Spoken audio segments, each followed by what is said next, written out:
many, but I know that I get so much information out of all of these. Yeah, no, so fire I'm away. just gonna choose wisely. Why is a communications degree important and valuable, and what makes it studying and choosing as a major? Why do you advocate for communications? Yeah, no, it's important. It's a great question, and I think for me, I go back to like really our first lecture. We talk about like what are the skills that employers look for. They want somebody that can write, and like business emails, like how to write an email. Yeah. Right. Social media, like how to present yourself, how to build relationships, how to problem solve, how to work together as a team.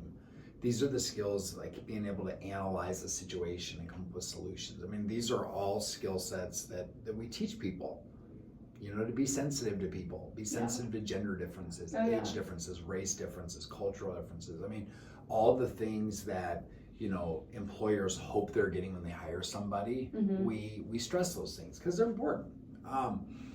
So I think it's an easy degree to sell because we promote the skills and we give assignments that build these skills. In terms of like jobs, I mean, there's so many jobs, and for some people that can be stressful because there's not like, accountants, for instance. People say, oh, I want to be an accountant, and that's great. Like my youngest wants to be an accountant. And there's comfort in saying, I want to get a degree, that there's a job assigned to it. It can be a little uncertain to say, well, I want a job in communication, even though most organizations have communication departments. So I mean, they're just like there's accounting departments, there's like communication departments. I think there's some breadth. Yeah. You can do almost anything with a communication degree. Whereas accounting degree, you can do almost anything with an accounting degree too. But people think, well, you should be an accountant. Yeah. For me, promotional side of the house, I'm all about like developing like message strategies that work. So one of my first jobs was with a pretty famous person by the name of Dolly Parton. I don't know if you know Dolly or not, but so Dolly, I worked for Dolly for 3 years, and I worked mainly with Ted Dotson, who was her agent at the time. I think he still is her agent actually. But I got to work on a lot of her different projects, from Imagination Library, where we gave books to kiddos like, pre-birth to 3, to she had a couple of theater properties where it was like a meal and like a horse show. There was a Stampede. Dixie that Stampede. I did a lot of work with. Yeah, I've been there in Branson. Yeah, it's cool. Yeah, that was the branch I worked out of for a while.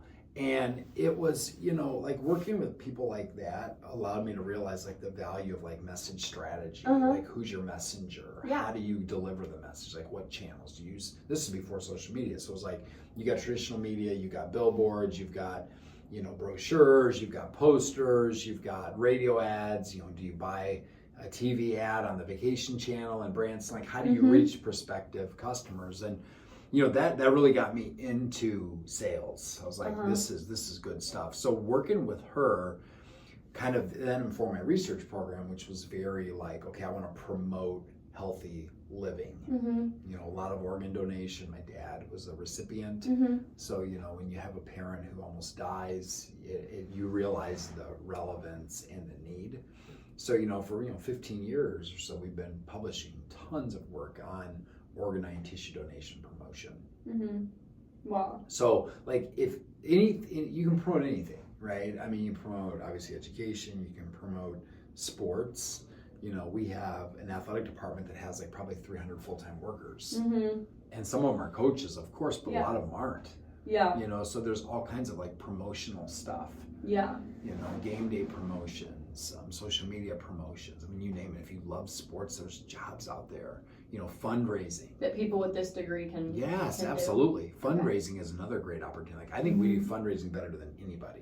So we talked about in this like past test a little bit. Yeah, it's important, and I'm telling you, I'm on fire for it. And I've got people who do this for a living in the sports department that are like, let me teach a class in your program. Yeah. Like Bobby, like she wants to come in and teach, and Bobby's an absolute rock star.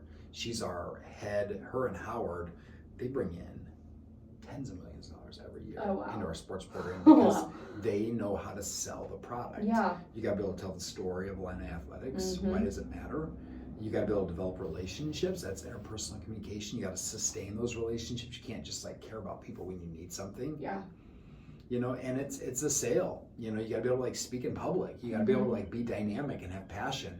So I mean, with your love of sports, if you like all this stuff, we should talk. We should talk, and I can get you in front of some people over there. Oh yeah, that actually. And that'd be a great internship. That actually leads me so well into my next question, which is, what advice would you give to someone like me that's kind of in my situation that I've transferred from another school to here? Yep. I always thought that I wanted to be some sort of sports journalist or do something with journalism or broadcasting or something, but now I come here, I took a journalism class, I really didn't like it, it's not what I expected, and now I'm just kind of hanging on to communications, but I almost feel kind of lost. I don't really know. I feel like I don't know what I'm doing here. I feel like I don't know what I'm doing in communications. What advice would you give to someone that's hanging on to communications but feels kind of lost as to where they're going and what they're doing? I would, well, first things first, I would probably talk to our internship coordinator, number one, because I think you should probably do at least 2 internships while you're here.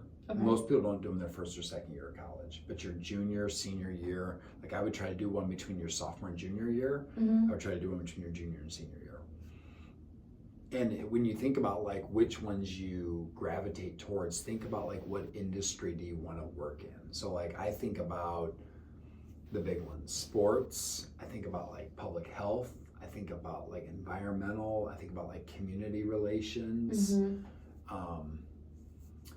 you know, finance, I mean, you name it, right? Any of these topics, like where would you be happy, like promoting, like what topical areas are you? It sounds like sports for you is your sports, but also you talking about all the Dolly Parton stuff that you have, because I love her too.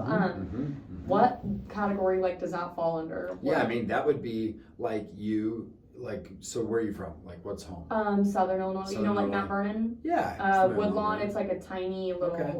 So, like, you know, like, I mean, honestly, if you love, like, that scene, like, you could do, like, an internship in Branson. Yeah. I mean, that's a touristy industry where you could just reach out to me, like, you know, look, I'm looking to do some marketing work. And, I mean, to me, I asked if I could join the team. Like, I was down in Branson, Missouri at the time, so I lived down there. Oh, okay. So it was super easy. It was an right easy there. drive for me. I had a place to live. So that's how I started off. I mean, I didn't wait for an advertisement. I just initiated and been like, you know, this is my degree. I'd love to learn from you. Wow. And that is so, like, it's so crazy to think about, like, that's how things can just happen. That's how most internships work. Not an advertisement, you just reach out to them. A lot of times. I mean, and again, they've offered me, I made like $7 an hour. So I wasn't getting rich, but I was waiting tables at the time too. So it was like, that was where I was making all my money. Yeah. I work at B-Dubs. Oh yeah. So yeah. Which one? The one in Savoy or the one in Champaign? By Sam's Club. Yes. Gotcha. I work at that B-Dubs. I've worked at B-Dubs for like 3 years. And I worked at the one back in Mount Vernon too for a while, and I love it there. It's so chill to like work at. It's so, especially if you're like familiar with serving, it's a great it's a great second serving. Well, and it's a great job to develop soft skills. Oh, like I've got some students, like some grad students, where I was like, man, I wish they could like wait tables for like 2 years, because you learn how to talk to people. Oh yeah. You learn how to, you know, we all stereotype, but you learn very quickly, like, you may think you know somebody, but you don't. Like I remember vividly, like serving some people collared shirts, polos, looking like they're gonna be a great tip, and they don't give you anything. And then you have other families where you're like, there's kids are running around. Like, you know, there's always a stereotype of certain states. I won't get into that, but you know, and then they like really blow your mind with a great tip, and you're like, you know, you can't judge people by how they look or how they talk. Yeah. I've served for BOS for 3 years now, and so it's nice there also because like I don't get to go to like a lot of games because I'm always working on game days, because those are the games you have to work. But it's also like I do get to like just watch the game while I work. Yes. So that's really nice. So like anything with sports, but also like I think I would just like really enjoy like promoting like someone like as big as like Dolly Parton, like stuff like for promotional for them. I think I would really enjoy that because I feel like just being here, like coming from like a town and a scene that's so small, like Grand Lake, coming here, it's so daunting and like so intimidating, and you're like, I could never do the stuff that like all these people are doing, but like then talking with like people like you, it's like I feel like I realize, you know, it's possible. And again, like I mean, I'm from a really small town. I mean, Niles, Michigan was probably 14,000 people. My kiddos, we live in Monticello, it's like 7,000 people. You know, people are people. You know, I mean, like, I don't want to say this the wrong way, But I mean, being a faculty rep at U of I, like I've gotten to know like a lot of people. Like I get to work with Chancellor Jones quite a bit. Like